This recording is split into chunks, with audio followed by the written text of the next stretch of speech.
మెదక్, ఆదిలాబాద్, కరీంనగర్, నిజామాబాద్ పట్టభద్రుల ఎమ్మెల్సీ ఎన్నికల్లో సిపిఎం కాంగ్రెస్ అభ్యర్థి నరేందర్ రెడ్డికి సంపూర్ణ మద్దతు ప్రకటించిన పార్టీ ఆదిలాబాద్ జిల్లా కార్యదర్శి దర్శనాల మల్లేష్ తెలిపారు. పట్టణంలోని పార్టీ కార్యాలయంలో సోమవారం నిర్వహించిన మీడియా సమావేశంలో ఆయన మాట్లాడారు.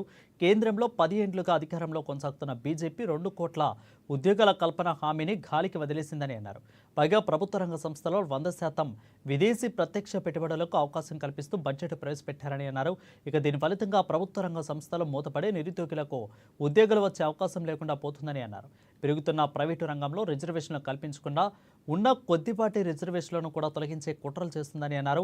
నిరుద్యోగ సమస్య గత ఎన్నడూ లేనంతగా పెరిగిపోయిందని అన్నారు. పనుల కోసం యువత వలసబాట పడుతున్నారని అన్నారు.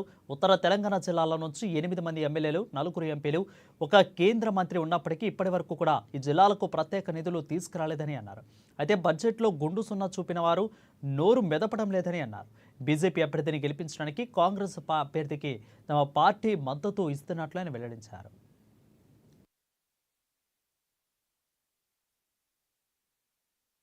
నెల 27వ తారీఖు రోజు జరగనున్నటువంటి ఎమ్మెల్సీ ఎన్నికలలో పట్టభద్రుల నియోజకవర్గానికి జరుగుతున్నటువంటి ఎన్నికల్లో సిపిఎం పార్టీ తన యొక్క శ్రేణులకు పిలుపునిస్తూ ఉంది. ఈ ఎన్నికలలో కాంగ్రెస్ పార్టీ అభ్యర్థి అయినటువంటి నరేందర్ రెడ్డి గారికి ఓటు వేసి మొదటి ప్రాధాన్యత ఓటు వేసి గెలిపించాలని పిలుపునిస్తూ ఉన్నాం.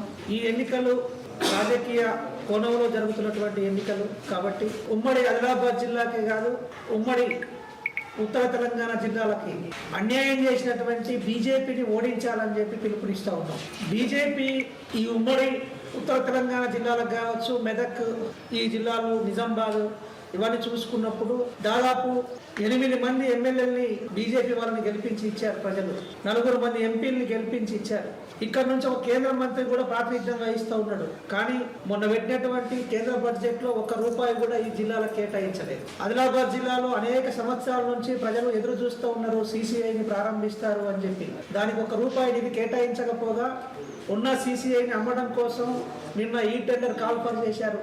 అట్లనే ఏరోడ్రామ్ నిర్మాణం పనులు ఇప్పటిదాకా చేపట్టడం లేదు. ఆదిలాబాద్ నుంచి ఆర్మూర్ వరకు రైల్వే లైను ఆదిలాబాద్ ప్రజల చిరకాల కోరికగా ఉన్నది, దాని గురించి ఊసెత్తడం లేదు. అట్లనే గిరిజన యూనివర్సిటీ గురించి మాట్లాడడం లేదు. కాబట్టి ఆదిలాబాద్ జిల్లా అభివృద్ధి పట్ల నిర్లక్ష్యం చేసినటువంటి బీజేపీ అభ్యర్థిని ఖచ్చితంగా ఓడించాల్సినటువంటి అవసరం ఉందని చెప్పి సందర్భంగా చెప్పదలుచుకున్నాం. అంతేకాదు, కేంద్ర ప్రభుత్వం గత 10 సంవత్సరాల నుంచి ఈ దేశాన్ని పరిపాలన చేస్తూ ఉంది. 2 కోట్ల ఉద్యోగాలు ఇస్తామని అన్నారు. 2 కోట్ల ఉద్యోగాలు కాదు కదా,